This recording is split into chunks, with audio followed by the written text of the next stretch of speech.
Fleabag is a dark comedy series created by and starring Phoebe Waller-Bridge. The show follows its titular character as she tries to manage her self-destructive behaviors and get her life under control, whether that means saving her failing cafe in downtown London or trying to win over the hearts of strangers she meets. There's always another challenge for the self-proclaimed Fleabag. Let's get into the review.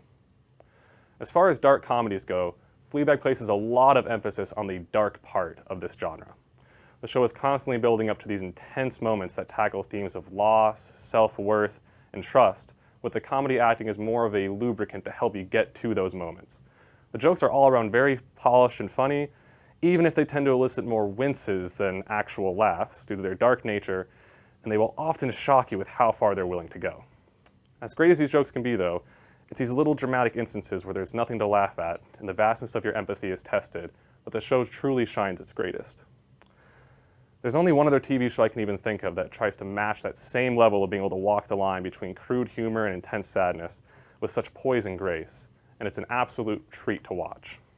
Much of this is due to the phenomenal performance of Phoebe Waller-Bridge in the titular role, who completely owns the character, which makes sense because she's performed it before in a one-woman play on which the series is based.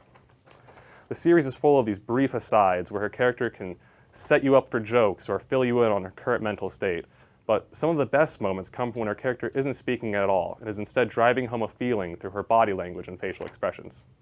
Fellow cast members Olivia Colman, Andrew Scott, and Cyan Clifford are able to consistently match that level of captivation as well, and deserve a lot more praise than I'm able to fit into this review. As for the cinematography and editing, there isn't really anything special going on, but there's also nothing that is bad enough to take you out of what makes this show great. There are sadly only 12 20-minute episodes, so the story flies by and will almost definitely leave you wanting more.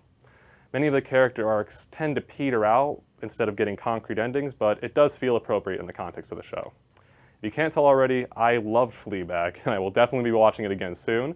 We only have one copy though, so get it fast before it runs out at Charlotte County Libraries.